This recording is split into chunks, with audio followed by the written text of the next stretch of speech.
வணக்கம், நான் உங்கள் ஜெயா. இன்றைக்கி நம்ம இந்த வீடியோவில் லீக் ஆஃப் நேஷன்ஸை பற்றி பார்க்கலாம் வாங்க.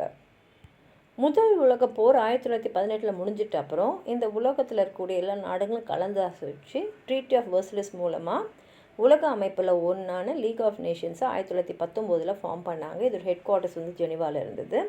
இதோட முக்கிய நோக்கம் என்னென்னா, உலகம் முழுக்க இன்டர்நேஷ்னல் லா அண்ட் ஆர்டரை மெயின்டைன் பண்ணணும். அதன் மூலமாக அடுத்த போர் இந்த மாதிரி வராமல் தவிர்க்கணும் அப்படின்றது தான்.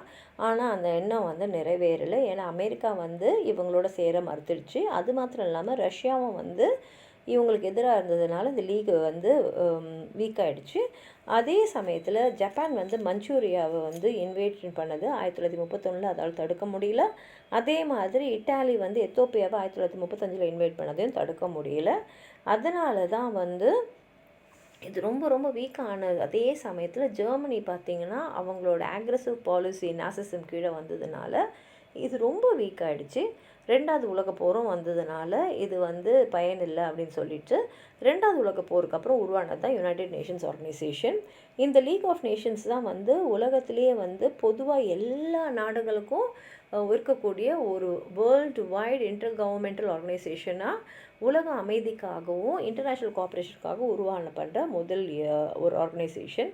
இதோட முக்கிய ஃபேக்ட்ஸ்ன்னு பார்த்தீங்கன்னா, இது ஆரம்பித்தது ஜனவரி 10, 1920.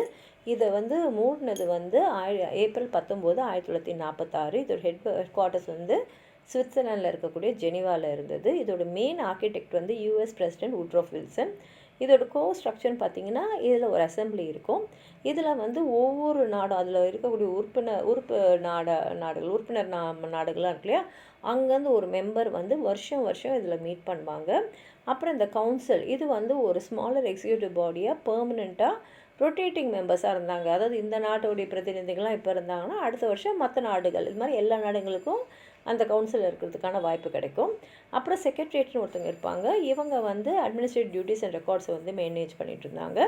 பெர்மனன்ட் கோட் ஆஃப் இன்டர்நேஷ்னல் ஜஸ்டிஸாக இருந்தது. இது மூலமாக நாடுகளுக்குள்ளே இருக்கக்கூடிய கருத்து வேறுபாடுகளை போர் வராமல் தடுக்கிறதுக்கு இந்த கோட் முக்கியமாக இருந்தது. இதோட வெற்றியும் தோல்வின்னு பார்த்திங்கன்னா, வெற்றினா உலக மக்களுக்கு தேவையானது அதுவும் அகதிகளாக இருந்தவங்களுக்கெல்லாம் இது ரொம்ப ரொம்ப உறுதுணையாக இருந்தது. ஏன்னா இவங்க தான் நான்சன் பாஸ்போர்ட் இன்ட்ரடியூஸ் பண்ணாங்க.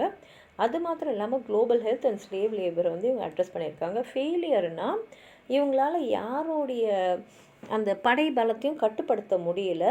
அதே சமயத்தில் அவங்களோட முக்கியமான மெம்பர்ஷிப்பாக இருந்த யுனைடெட் ஸ்டேட்ஸ் இவங்களால் கட்டுப்படுத்தவே முடியல. இதோட வீழ்ச்சி காரணம் என்னென்னா, ஜப்பானோடைய இன்வெஷன் 1930 இட்டாலி, ஜெர்மனி இவங்கெல்லாம் போர் நடக்காமல் தடுக்கணுன்றதான் இது நோக்கம். ஆனால் அவங்க போருக்கு வழிவகுச்சாங்க. அதே மாதிரி ரெண்டாம் உலக போரும் இது இருந்தாலும் வந்ததுனால தான் இந்த ரெண்டாம் போர் முடிஞ்சவுடனே இவங்க எல்லாம் சேர்ந்து யுனைடெட் நேஷன்ஸ் ஆர்கனைசேஷனை ஆரம்பிச்சிருக்காங்க.